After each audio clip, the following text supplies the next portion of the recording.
Hello and welcome to the Intel Brief. Today is Friday, 21 November. I'm your host Daniel, and today we're going to talk about Russian forces have reported to have taken this village or town of Kupiansk. Trump has called a democratic message seditious and punishable by death, and Nigeria has convicted a separatist leader for terrorism.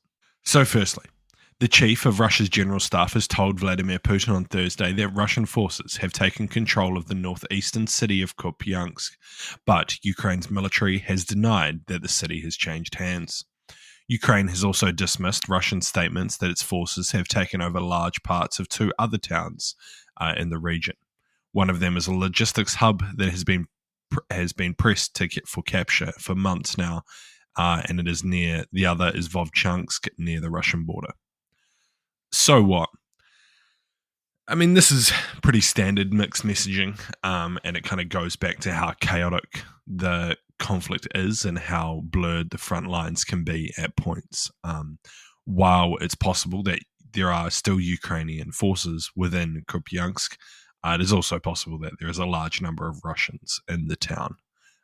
Sadly, there's a high likelihood that if they're saying it, it's kind of just the writing on the wall, and that while they may not fully control or have complete control of it right now, it will happen in the coming weeks or months, depending on the weather, to be completely fair.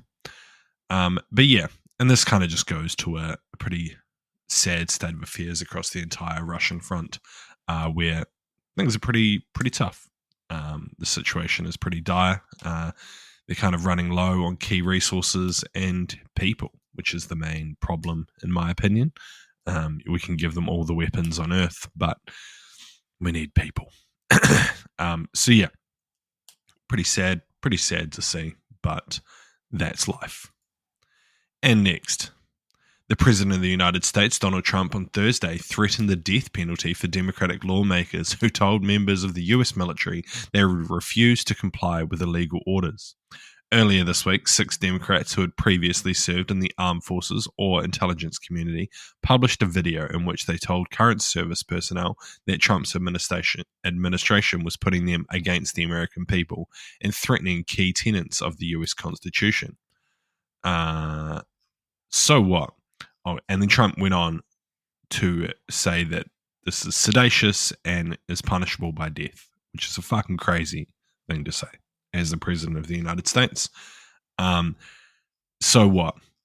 All military people, in my experience, and most militaries that are in the West, and especially in the Five Eyes, are taught the laws of armed conflict and how military law works. It's quite different to civilian law, but you are given pretty good lessons on it by military lawyers who generally explain that you do not have to comply with illegal orders. And if you think an order is illegal, you don't have to do it, and you should report it to a senior officer. So yeah, this isn't really something new. This kind of just goes down to like what is an illegal order, and is Trump's administration giving illegal orders to the military?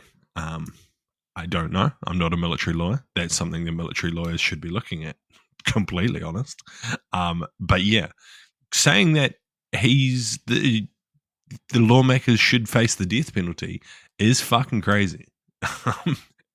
It's a pretty classic, like, insane remark by Trump, which is pretty. It's not unsurprising, but it is still crazy that, he's threatening the death penalty to lawmakers of the opposition party, because this is a pretty serious threat. It's pretty fucking nuts. But yeah, it's almost certain that won't happen. Well, actually, it's highly unlikely. Let's roll back the probability of that assessment. But yeah, fucking Jesus. I don't know. Tensions are pretty high. I think Trump's feeling a bit of pressure at the moment as his administration is not seen very favorably from what I've read and what I've been seeing online. So yeah. And lastly, a court in Nigeria on Thursday has convicted, excuse my pronunciation, of a man named Nimandi Kanu, the leader of a separatist group on charges related to terrorism. Kanu founded the Indigenous Peoples of Biafra separatist group that called for the independence from Nigeria. His intentions were quite clear. They believed the use of violence and these threats were nothing but terrorist acts, the judge said in the federal high court. The conviction came after a long-running trial, with the case going back to comments made in 2015. Kanu was not in the courtroom when the judge read out the ruling, having thrown him out for what he described as unruly behaviour. The separatist leader had dismissed his lawyers and refused to call defence witnesses, claiming there were no charges against him. Well, that seems to be wrong. He claimed the court did not have jurisdiction to try him. So what? I mean, this is kind of the colonial problem with Africa, right? Back in the day, all the colonial powers drew up a bunch of countries in Africa, and lots of people disagree. And this is kind of the fallout from that. However, he has essentially said that he wants to commit terrorist acts to get freedom for his people. And sadly, the rules are written by the victor. So long as he can't win or hasn't won, he's going to be seen as a terrorist. If he was to get freedom and separate his people, or how that place is, from Nigeria, then he would be seen as a freedom fighter. He probably is seen as a freedom fighter by his people, but until that day, he is seen as a terrorist because it's just the other side of the coin. One man's terrorist is another man's freedom fighter, as the saying goes. So, yeah, so long as he isn't winning, he's going to be considered a terrorist and face actions as such. So, yeah. I'm unlucky, G. Anyway, that's been your Intel Brief. I've been your host, Daniel, and I'll see you again on Monday. See you.